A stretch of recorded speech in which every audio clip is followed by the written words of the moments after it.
Hello, Camp Pros, and welcome to the CampHacker podcast. My name is Travis Allison. I run the CampHacker network, and I'm also one of the founding members of Go Camp Pro. Hi, my name is Dan Weir. I'm the Director of Camping Services at Frost Valley YMCA. Frost Valley is a year-round camp conference education facility up in the Catskill Mountains of New York, and this was my 19th summer this past summer working. And my name is Gabrielle Rail, and I'm one of the camp directors at Camp Waro. Camp Waro is an all-girls camp in the Laurentian Mountains, and we focus on a positive girl community. My name is Joe Richards. I'm the Executive Director at Pierce Williams Christian Center, which is a United Church of Canada summer camp and retreat center located about halfway between Detroit and Toronto. Right on. Well, gang's all here. Welcome back, everybody. I'm excited to have a discussion today. This, the third in our Is Camp Right For You series. Dan's got to leave quite quickly, so we're going to basically just suck out Dan's brain for the next 5 minutes. On the way we're focusing today is where do you find a job, or how do you find a job full-time in camp? We've had some great discussions previous to this about some other parts of it, but this is how do you find a job full-time in summer camp? And so, Dan, what to you would be your first piece of advice if one of your summer staff members came to you and said, Dan, I really want to do this full-time. I love what's going on. How do I get started? Well, that segue is perfect. That would be my first piece of advice for someone wanting to find a job, is to actually go to your current camp director or somebody that has ties in the field and say, I want to have a career in this, please help me. So many of the jobs open now with camps are based on trust, and having a mentor or an advocate in any way is huge, and is what's going to probably carry you further in the application process than anything else. For instance, when we post full-time jobs here pretty often because of our size, and we'll get anywhere from 10 to 100 applications. And sometimes the only way your application makes it through the first round is because somebody said, hey, by the way, I know blah, blah, blah applied, and you should really look out for the resume. I can't carry that enough that it really helps having an advocate or a mentor, just getting your foot in the door. So my biggest suggestion is to actually turn to the people that know you in some loose or tightly. I've seen you work, but say that you want to have a career in this and to do that. And I have found of all the fields that someone can enter, camp really understands professional development. I think it's because we understand taking care of children, and you'd be shocked how many people would be willing to do this.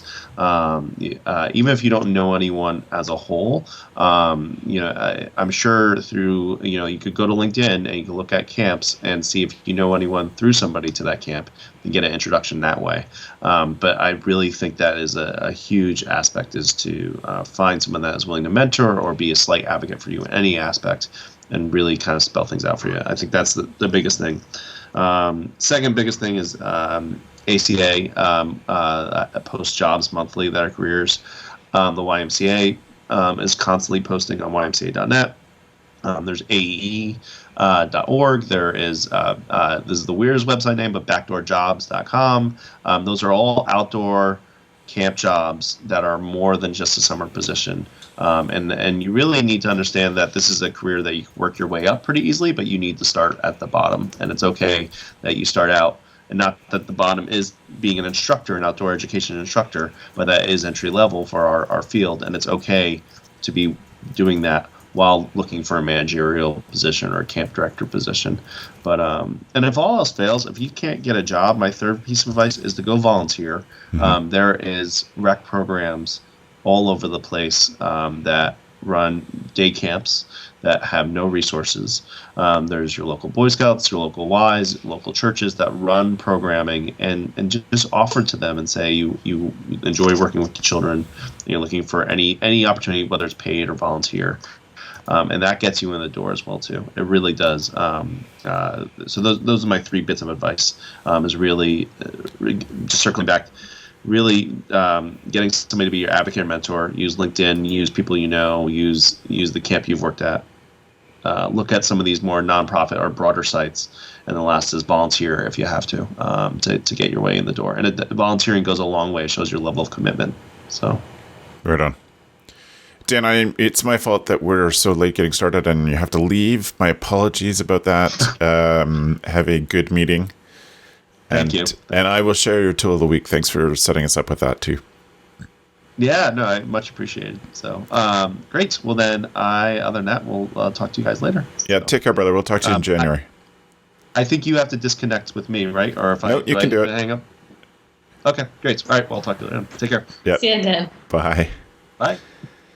So for Joe, is any of those things that that Dan pointed out, do they ring any bells or get your motor running on good ideas for how to find a camp job? Yeah, for sure they do, because it's how I got my camp job. It's one of those when I was sitting down and thinking about this topic today about, how, because that's how did I get into camping, right? And if I can answer that question and help somebody else, then, and what it was for me was one of my university professors, a mentor I had who was my thesis advisor for my undergrad thesis, and he. I just stayed in touch with him, and when I was going back through Thunder Bay after a travels out west, he said, "Oh, hey, I had a camp director call me and say he's looking for someone." But that was in the spring, so here's his name, and I got his name, and I followed up that fall with him and got hired over the course of the fall to start January 1st of 1999. So I got into camping through a mentor and a university professor, but that didn't get me where I am today, right? So it's once you find your job, and you need to realize that your first stop might not be your last stop. And rarely in a career is your first stop last stop. Yep. I ended up, that's funny that I thinking about it now, I ended up with a camp job from that conversation with my university professor, but I also ended up re-meeting my wife that I went to university with, but didn't stay in touch with until I got back into camping, and she was already in camping. And so we met back up, and the reality is I only lasted one summer at that camp, but then through volunteering in camping, right? So joining the Ontario Camping Association's human resources group, it got me on a list of, it got me to know a bunch of people who are connected in camping. And that led to a 5-year stint at the Taylor Staton camps, which then gave me the background to be able to become an executive director at a camp like Pierce Williams. So right. I think a lot of what Dan said rings a bell. Yeah. Cool. Right on. Is there any advice, Gab, you would start with someone approaches you and says, how do I get a full-time job in this? I think, Travis, for you, I know that a lot of your camp minions went off onto being professionals in camp industry. And I think it's a nice goal for camp directors to try to cultivate that environment where you do want them to become camp professionals. That's what we do, and take pride in what we do. I certainly suggest if you can go to conferences, meet people, and be transparent with your current director. Perhaps there's no longer a space for you at that camp to be full time, and that's certainly something that we did with one of our staff members last year. We're a small organization, and she wanted more responsibility. So our responsibility is to help them find a place that fits for them. And so we brought her to a conference and sort of, as much as possible, got her to shake as many hands as possible. Yeah. I think also what Joe was saying, he worked at an association. If you can work for one of your provinces or state associations, that's a phenomenal way to make a positive impact, shines a really great light on you, and you'll make so many connections that you'll probably be snatched up right away. And then the other thing is to make yourself, the expert in something, have an opinion. So write a blog, do your own podcast, comment on articles, share articles, but you want to be that guy or gal that knows things, and it can be about kids, it can be about how to apply makeup that's fun under 2 minutes. It doesn't matter. But if you can become an expert, or you can be somebody that has that you're showing the camp owners that you're serious about this, so much so that in your personal life, this is something that you you share online, I think it puts you in a really great position. And like Dan said, he had about 100 people that were sending him applications throughout the year. Well, you need to stand out. And if you can go visit camps, I think that's important, and just being transparent. I'm looking for a full-time position. I'd love to come see your camp. Perhaps you don't have a spot for me, but I'm just interested in what you guys do. That's an honor, and I would certainly welcome somebody to come and visit and take a tour. And then I would talk about that person later. If I was having a conversation with you, Travis, or with Joe, I'd say, oh, you guys need somebody? Actually, I had somebody that just popped by this summer, and they seemed really motivated. Yep. So try to get yourself out there, yeah. I think so. All of this is partly networking, partly, well, mostly just networking. Like, it's just having people know who you are and know that you're interested. It's worth announcing to all of the contacts that you do have, even if they aren't a ton in the camp industry, announcing that you're looking for your own job in camp, and having people know that. I've had this weird experience where this year a couple of times people have just emailed me and said, hi, this is my name, and I'm interested in a year-round camp job, so if you know anything, let me know. And I don't even know how to respond to that, so that doesn't give me any piece of information. I don't know the person. I'm not going to recommend anyone to me, to my friends or my contacts, if I don't know anything about that person. And so that person really does need to do something to stand out in some way. I certainly have to have their resume. It's funny, people say, if you know anybody who has a job, and they come to me in that direction, but I don't often get camp directors come to me and say, do you know anybody who needs a job? Because I think that there's other better ways to do that, because I'm a bit disconnected. But I think you have to do something to set yourself apart. So you may not be comfortable doing video shows like we're doing on YouTube, but you have to find the thing that makes you comfortable to stand out in some way. And Gabz said blog, podcast, whatever that is,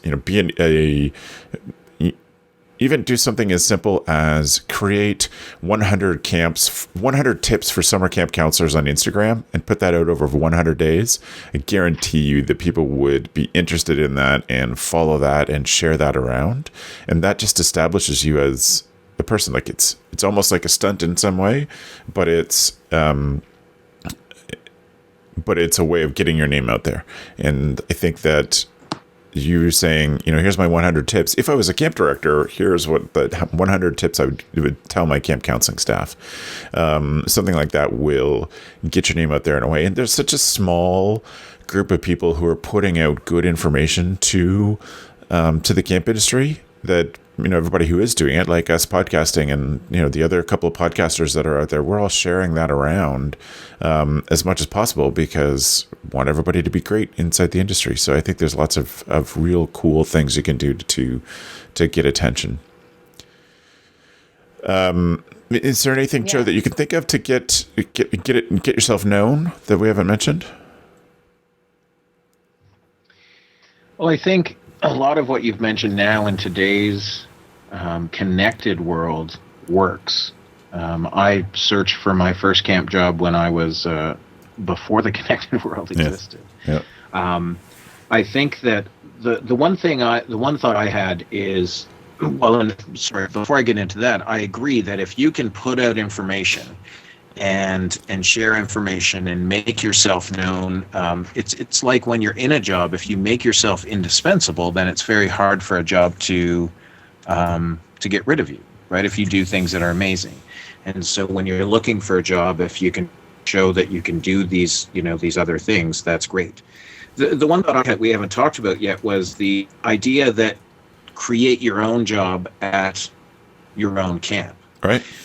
And this is a big step for camps, and not all camps are set up for this or are willing to look at something like this. But the reality is, if you have a camp that is that is your home camp, and you want to, you love that place, then try and figure out a way, even if there's not a job there, is there a way to create a job, right? Do the work in saying, okay, well, if we did more of this, or if we had 10 10 groups of this, that can pay for this much, right? And if you can find a way to create your own job, it'll help in two ways, because it can help the camp grow, and that's how you should always frame it, and what's better for the camp long term.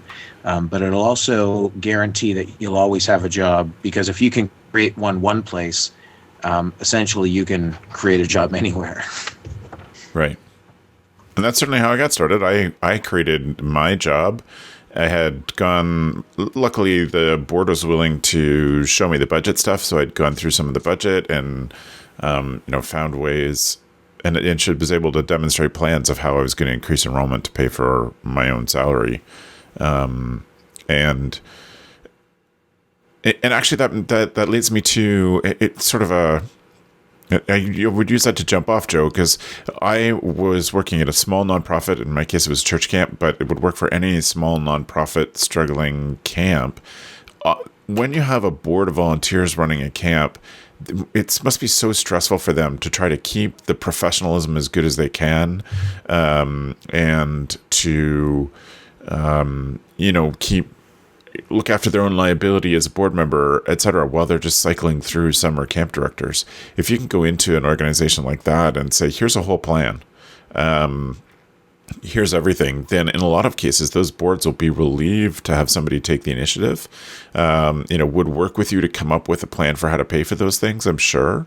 But you have to go into that with some kindness and grace and just say, I've seen some of the cool stuff you're doing. I really want to help with the mission.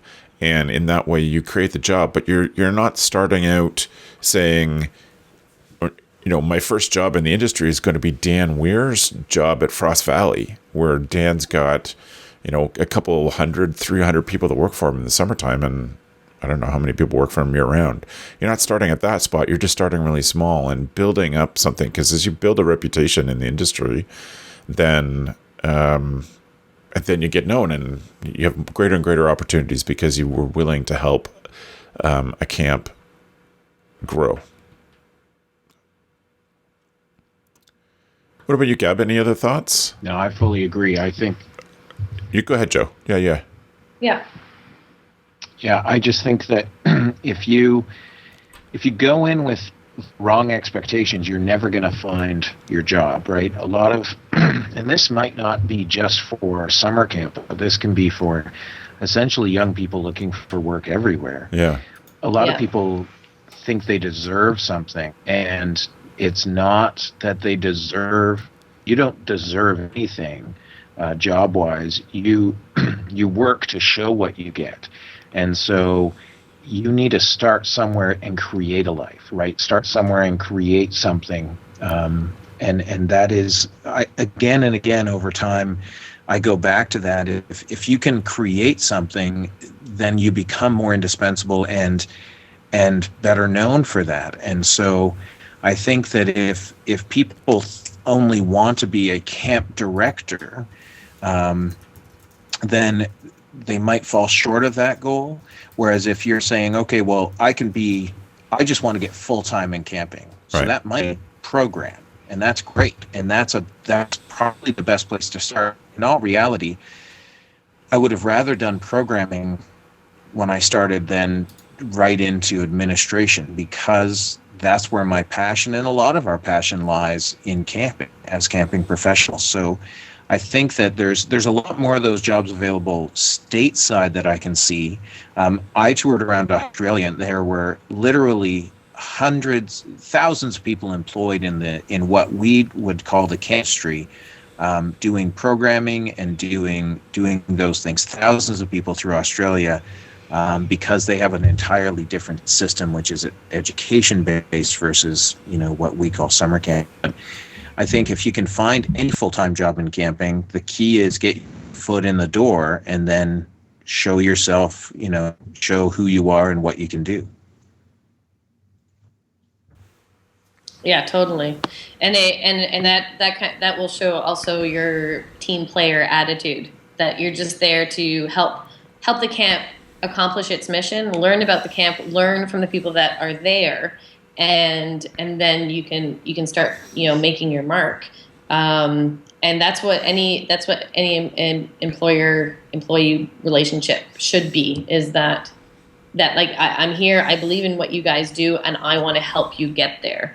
And a lot of the times, as an owner, you don't know necessarily the skills of your staff members that you have at that moment.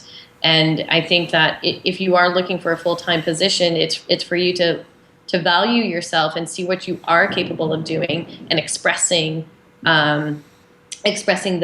elements. And again, it's, the director needs to create a space to do that during staff training, and so that you can find those hidden talents. But camp is it's a little hub of everything needs to get done. Right. From maintenance to design to teaching it is literally a little bubble of, everybody can contribute something.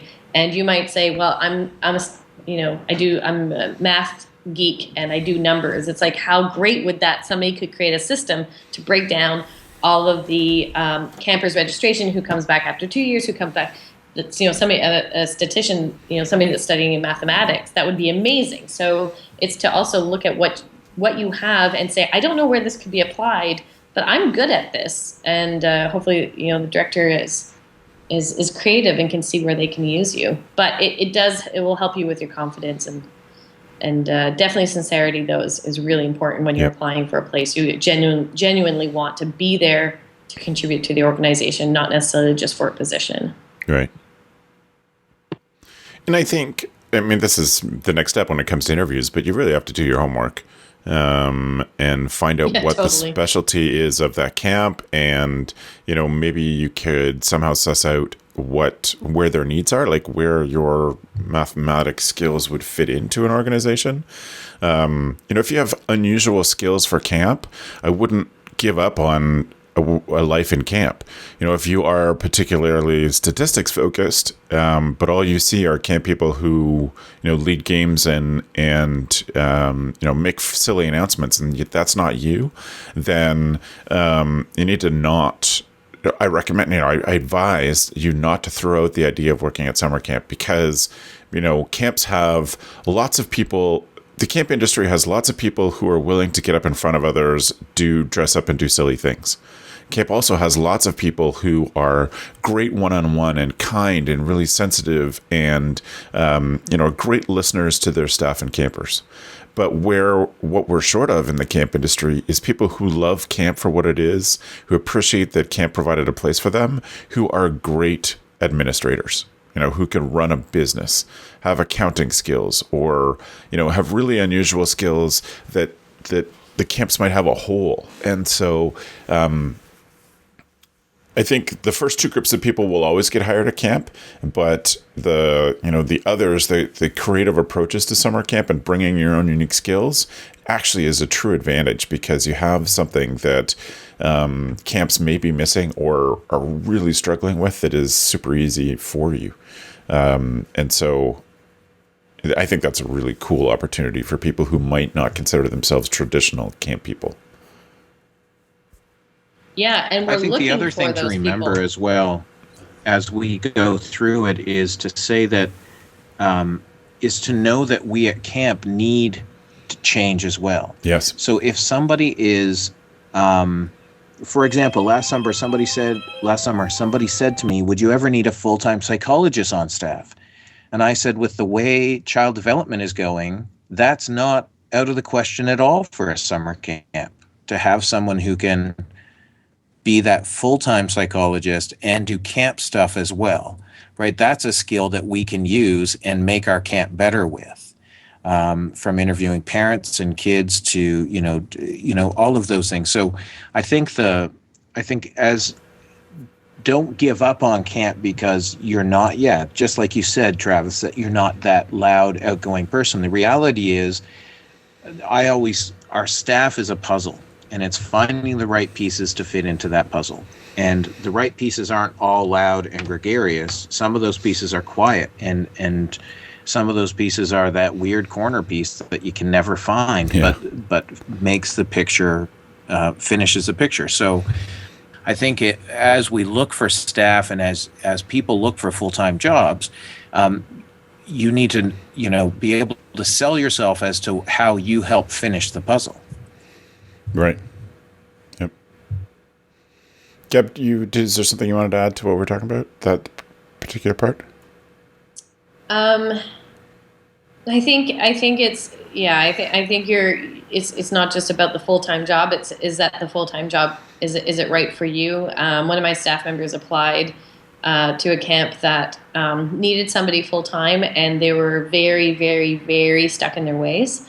And she just had that sort of feeling that it didn't matter who was there. They just wanted it to be done a certain way. And I said, well, that's okay if you're okay with that. And she's like, well, I'm not. So it kind of, you have to be excited and you do your homework like Travis had mentioned, but it's something where you can see yourself and that you're going to learn and grow, but you're also going to be able to contribute. And that's what a career is about. Right. You get up in the morning and you should be kind of excited. Of course, there's the headaches and the day-to-day, but pretty much every morning you should be wake up and being like, I'm excited to do this. I'm excited to do that. So it is looking for that, and sometimes we get a little too focused on achieving this full-time position or this goal that after 6 months it's not going to work out anyways. So looking for that type of organization, you have to do your homework and put yourself out there and believe in what you're able to do and sell yourself. Yeah. And this for me would be sort of a sidebar. Like, we've spent this last 3 episodes talking to people who are just trying to break into the industry. But my sidebar for camp directors is to remember the advice that Joe just gave, which is that camp is about change, and that you're leaving stuff on the table by just obviously your camp has needs, and if you can clearly articulate this is what we're looking for in a person, that's helpful. But to be open to somebody who can surprise you, who may not fit exactly the needs that you have, but that could bring that extra something. Like Gab said, bring in somebody who's a designer and also loves to play with kids. And it gives you so much more possibility when you are thinking about this as a dynamic, growing industry, changing industry, instead of the way things have always been done or have been done since the 70s. So that'd be my sidebar to camp directors. Open your minds. It's a good sidebar. Yeah. I have one other thing that I had written down when I was preparing for this. It was really one of the best pieces of career advice I've ever been given. When I left camp and was sort of trying to figure out what I was going to do next, and before I again created my own job, it's sort of a trend in my life. I went to a career counseling service and paid a lot of money for it. And it got some really great, smart things from them. And one of the things that was really brilliant, totally applies to this situation, was a concept of an informational interview. And the concept is basically to grow your network, and not just so that there are people that you can hand a card to and say, here's my personal card and I'm looking for a camp job, but have people get to know you better. And the best way to do that is to develop real relationships with them. And so you go back to the basics of real relationships, engaging people in conversation and asking them questions. So an informational interview, you go into it and say, I want to ask you, so Joe, I want to ask you questions about what it's like to be the executive director of a church camp. And I am looking for a job, but I don't expect you to have one. I'm not coming to you to ask for a job. I just want to know. And so you ask Joe, prepare a series of questions and do all that up properly. Write Joe a handwritten thank you note at the end of it. But you're starting to get just a bigger picture of what it means to do the job you want.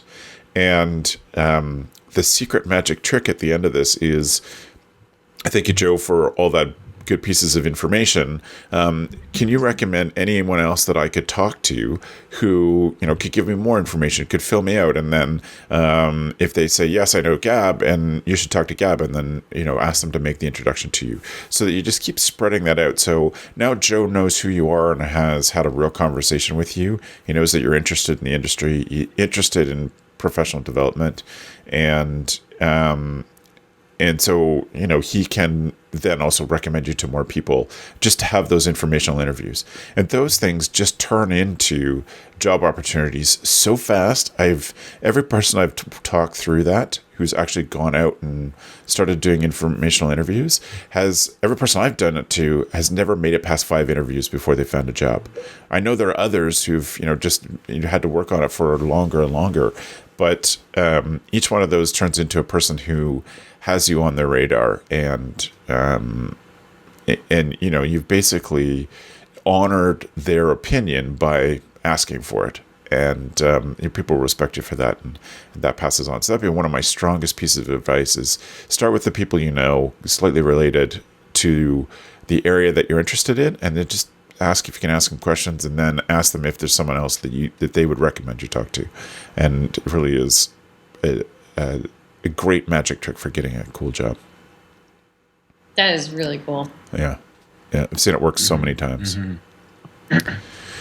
So, is there anything, Joe, that you would add, or sort of a final piece of advice for someone looking for a job in camp?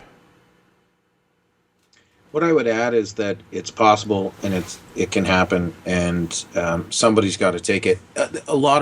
I often use an analogy when I talk to people that the reason I work full time in camping is because I just hung around the longest out of all my friends. Yeah. Right? Like when you're a young counselor in training at a camp, everybody wants to work at camp for the rest of their lives. Yeah. And if you just stick around long enough, eventually you're going to be that person. And it does take some effort and some talent, but it's not impossible at all. So, if people need, advice or want to talk about it, I'll talk to anybody on the phone about camping and helping them find a job in camping.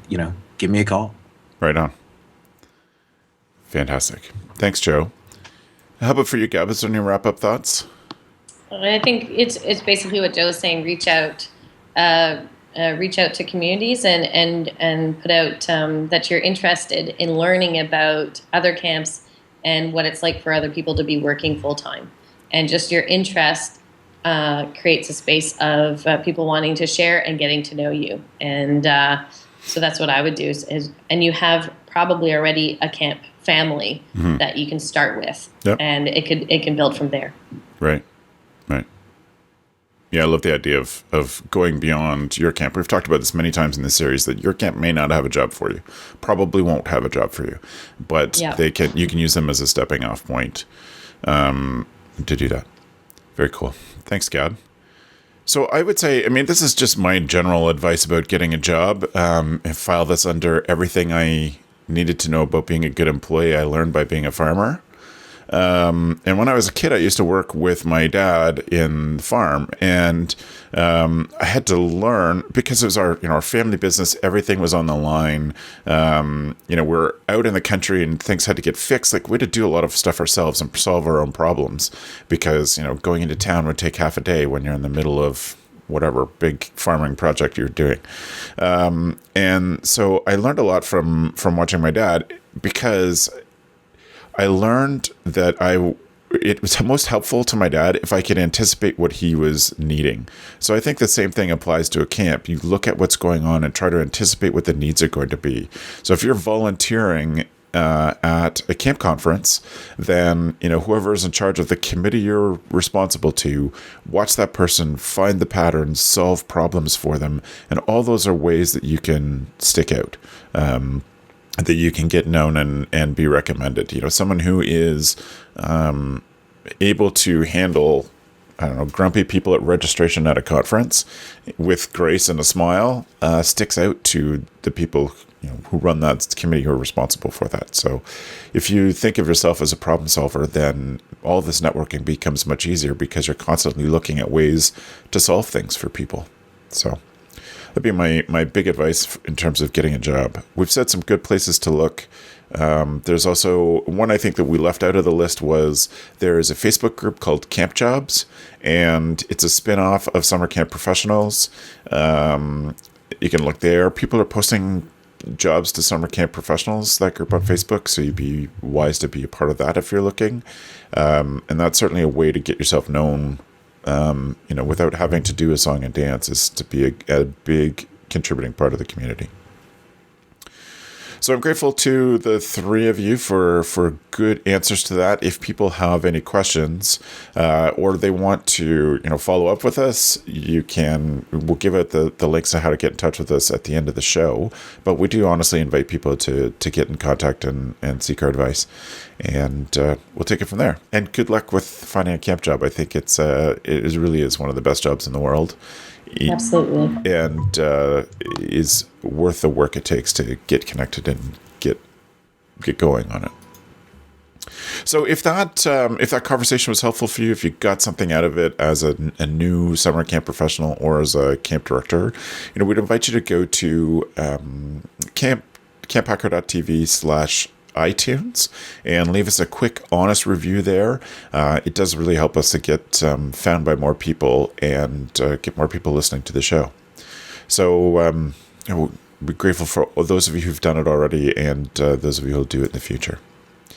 At this point, I would like to turn us over to the tool of the week.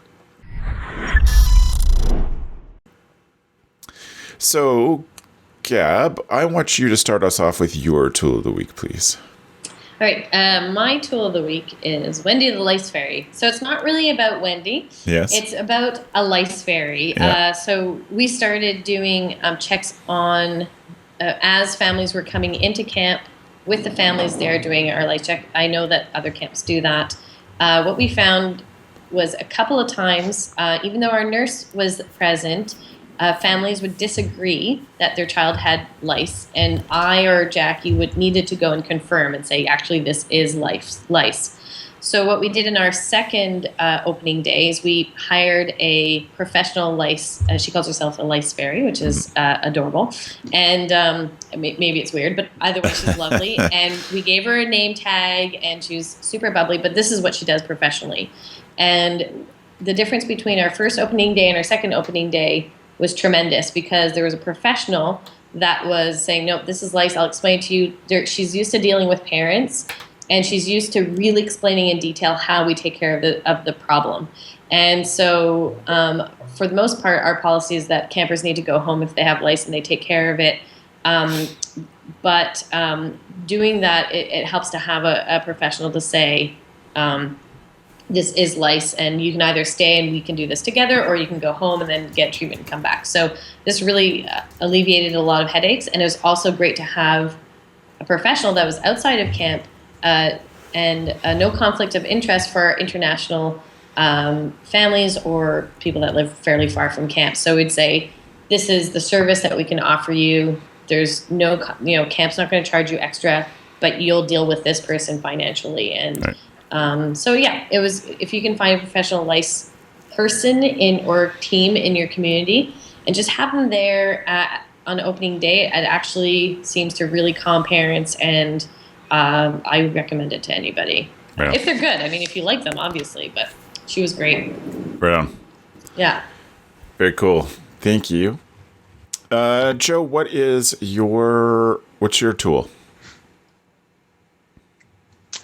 My tool this week is I just got a new cell phone. I switched to Android a couple of years ago after having Apple for a number of years.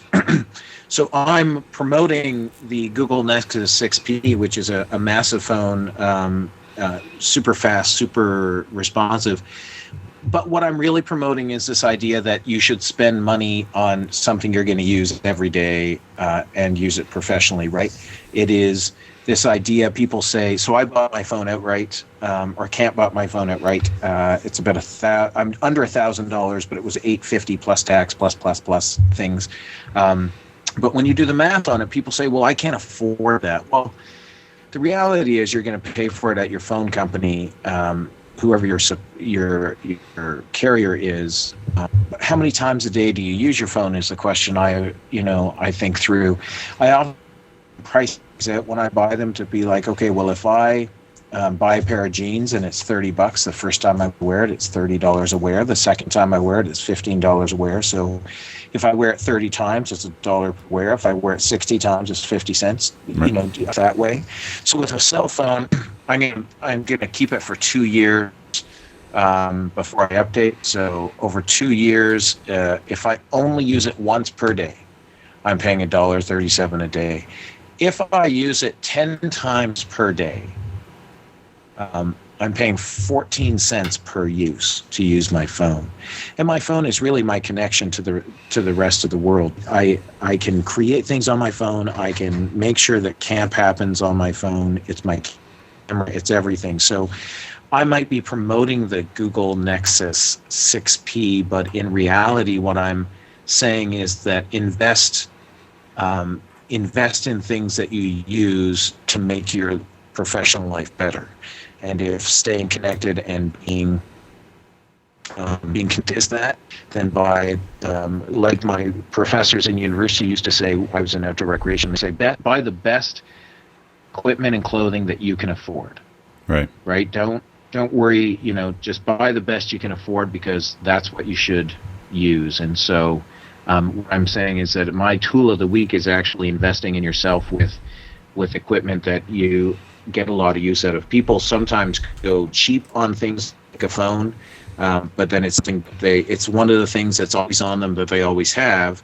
And if we go cheap on things like that, but they buy, a $4 cup of coffee every day of the week, it doesn't make a lot of sense to me. Right.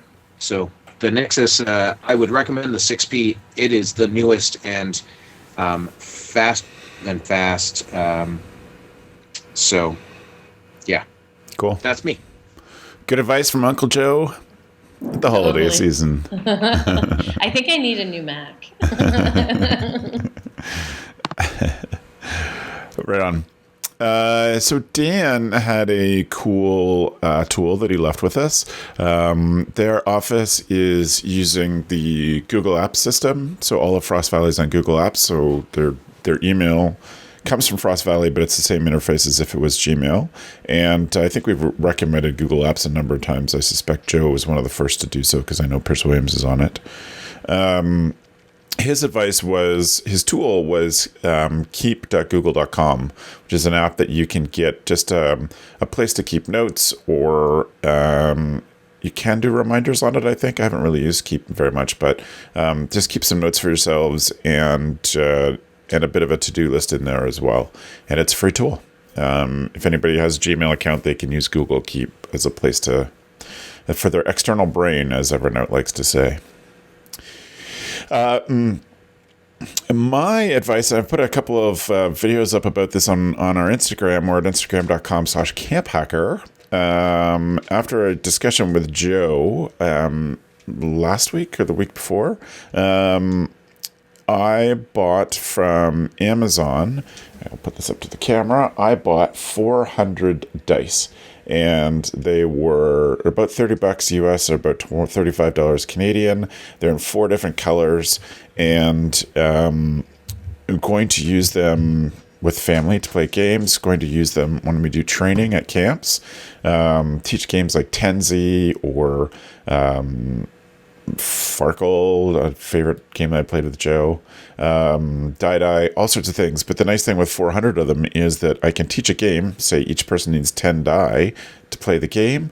I can just leave them with those people, maybe with a card of how to play the game. Like Tenzi is the obvious one. It's nice and simple, fun for people of all ages. It's not super complicated.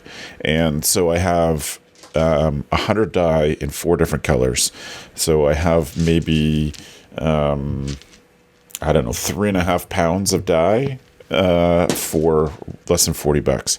And I think the possibilities are pretty endless. I'm quite excited about it. Right on. Well, thank you for Dan for joining us for that short little period. If you want to get in touch with him, you can tweet him at Dan Loves Camp.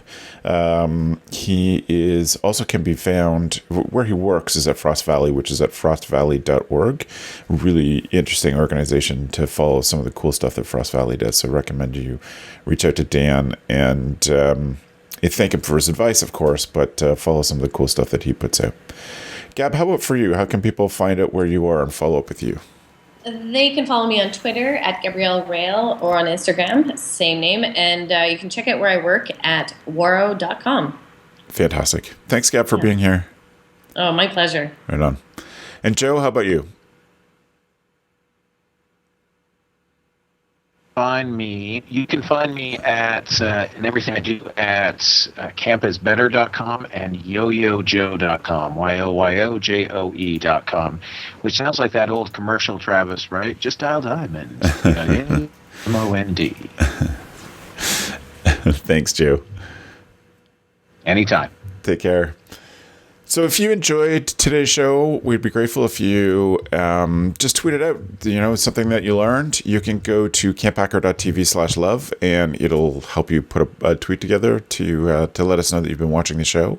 If you have any questions or suggestions for topics, or even want to volunteer to be one of our co-hosts once in a while, we love that. So you can reach out to me, Travis at camphacker.tv, or on all the social medias as at CampHacker. And we really do appreciate this community. And as we're wrapping up this, we're recording this at the end of 2015. Looking forward to a great 2016 in the camp industry. So thank you very much for watching, everybody. And thanks for the evening, friends.